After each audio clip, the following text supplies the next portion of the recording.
தேவ காலங்களிலே நம்மோடு கூட எழுந்தருளி வர வேண்டும் என்று சொல்லி விரும்புகின்றார்.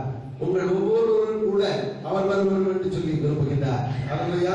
நாம் செய்ய வேண்டியது என்ன, நாம் எதை செய்ய வேண்டும் என்பதை மாத்திரம் இந்த நாளிலே கர்த்தர் வெளிப்படுத்துவாராக. கண்களை மூடி அமைச்சிருக்குமா? எங்களை நேசித்து வழிநடத்துகிற நல்ல பிதாவே, இந்த கால வேளையிலும் கூட தகப்பன் நீர் எங்கள் ஒவ்வொரு மேலும் அபிஷேகத்தை அனலாய் ஊற்றுவீராக. உடைய கிருபையை அளவாய் பொழிவீராக தகப்பன். எங்களை கைவிடாத நேசர் என்பதை நிரூபித்தபடியினாலே தகப்பன் உமக்கு நன்றி செலுத்துகிறோம். இயேசுவின் நாமத்தினாலே எல்லா பொல்லாத ஆவிகள் அந்த சக்திகளை கூட மந்திர தந்திர ஆவிகளை இயேசுவின் நாமத்தில் கட்டி நாங்கள் பாதாளத்தில் நிறுத்த தகப்பன். விடுதலை ஆவியானவர் மந்திரை கடந்து வந்து பெரிய காரியங்களை செய்கிறாக. இயேசுவின் நாமத்தில் பிதாவே.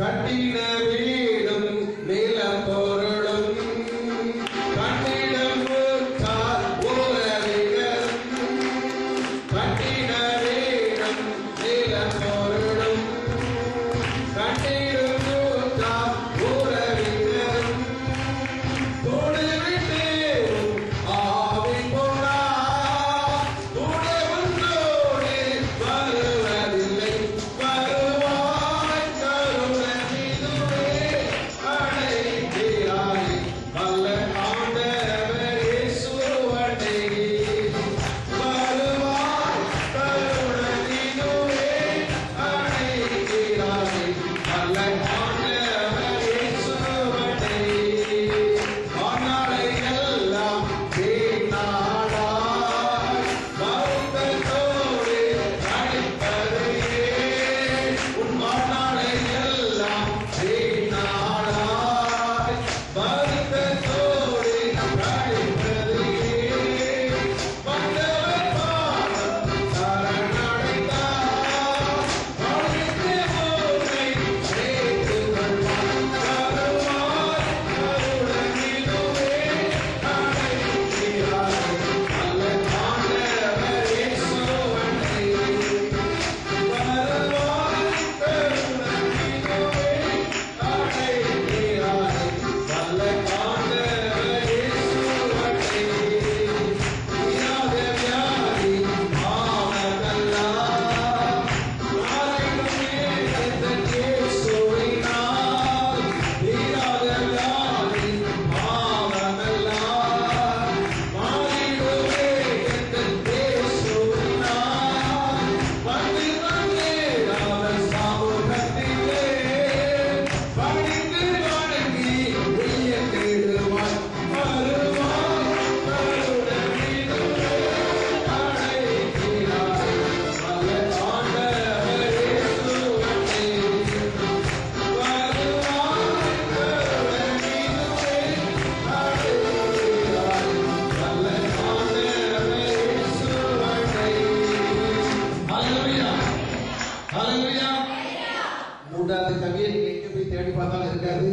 கர்த்தர் கொடுத்த வார்த்தையை பண்ணிவிட்டேன். ஹல்லேலூயா. கர்த்தர் நாம எடுத்துக்கொள்வோம். யாத்ரா 34ஆம் அதிகாரம் 6ஆம் வசனத்தின் முதல் 10ஆம் வசனம் வரை வாசிக்கும்படி கேட்டுக்கொள்கிறேன்.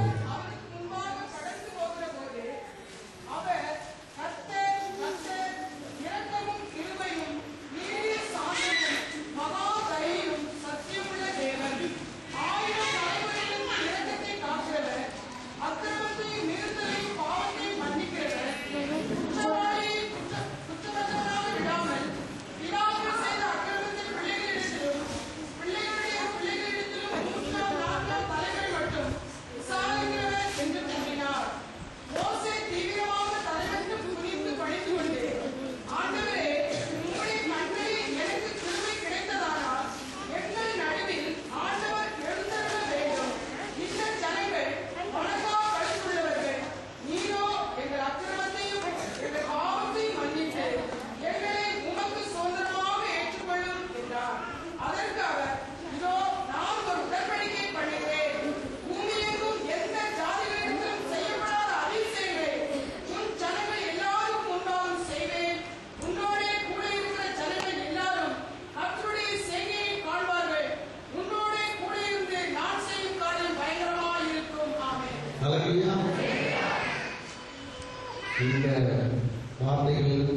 நாம் சுருக்கமாய் பார்க்க முடிகிறது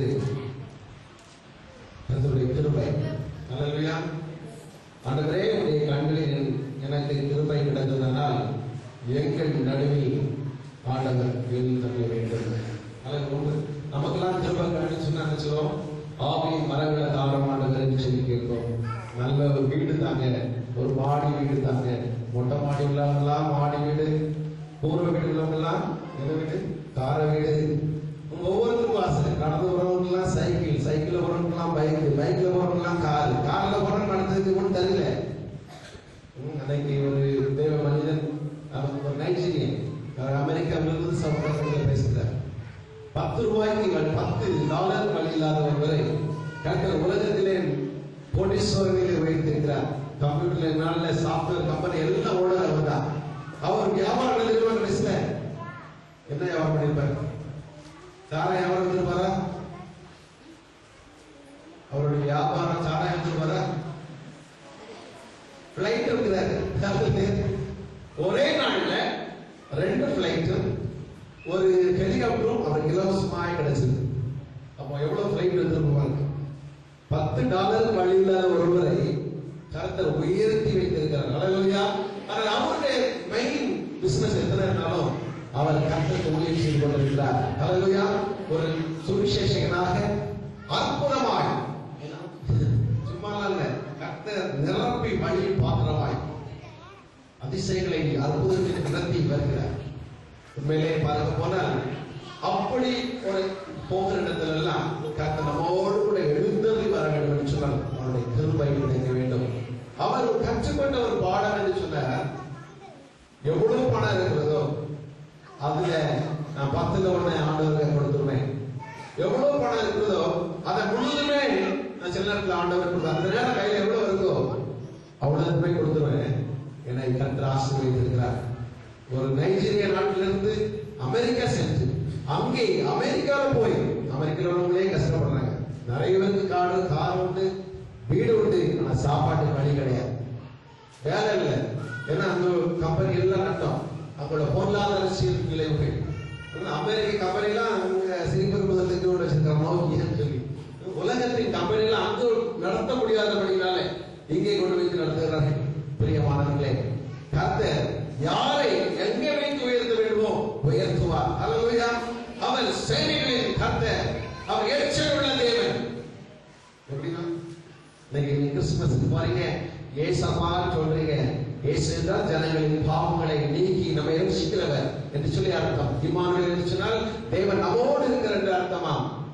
இதெல்லாம் இருந்தாலும் கூட வேதத்திலே பழைய ஏற்பாட்டு காலத்திலே தேவன் எச்சரிக்கை உள்ள தேவன். ஆகையால் நாம் விக்கிரகங்களை வணங்கக்கூடாது. எப்படியா எரிச்சல் உள்ளதுன்னா ஆத்துல ஒரு கால் சேத்துல ஒரு கால் வச்சுட்டா போதும், நான் இன்னைக்கு கோயிலுக்கு போயிட்டு வந்துடுவேன், நாளைக்கு சினிமா தேட்டருக்கு போயிடுவேன், ஒன்றும் பிரச்சனை இல்லை, ஆண்டவர் பார்த்து. அப்படி இல்லை. ஒரு கால் எங்க வைக்கவும் அடுத்த காலம் அங்கேதான் இருக்கணும். இருந்தால் கர்த்தர் உங்கள் மேல் எரிச்சல் அடையவே மாட்டார். ஒரு கால் வச்சுட்டு அடுத்த கால் கொஞ்சம் அங்க வச்சுக்கிறேன்னு சொன்னா நாம் நடுவிலே கைவிடப்பட்டவர்களாய் காணப்படுவோம். ஹல்லேலூயா. ஆண்டவராகிய இயேசு நம்மோடு கூட வர வேண்டும் என்று சொன்னால் நாம் வானத்திலே உயர உயர எழுப்பினாலும் சரி, அங்கே போய் கூடாரம் போனாலும் சரி, இயேசு நம்மோடு கூட வர வேண்டும். ஹல்லேலூயா. அவர் நம்மோடு வருவதற்கு நாம் என்னென்ன காரியங்களை செய்ய வேண்டும் என்று சொல்லி பார்க்க போறோம். காலையில எழுப்பினவுடன் பெட் காஃபி யாரெல்லாம் குடிக்கிறார்? காபி காபி காபி அப்பதான் கணவன் அந்த பழக்கம் மாற வேண்டும். சிலருக்கு கணவன் போட்டு கொடுக்கணும், சிலருக்கு மனைவி போட்டு கொடுக்கணும், சிலருக்கு யார் வேணா போட்டது நேரம் வாங்கி கொண்டு தரணும். அந்த காப்பியோ டீயோ குடிச்சாதான் எழுத முடியும். ஆண்டவராகிய இயேசு நம்மை காலை எழுப்பும்படியாக வந்தால் இந்த காப்பியும் தேவையில்லை, இந்த டீயும் தேவையில்லை. அல்லேலூயா.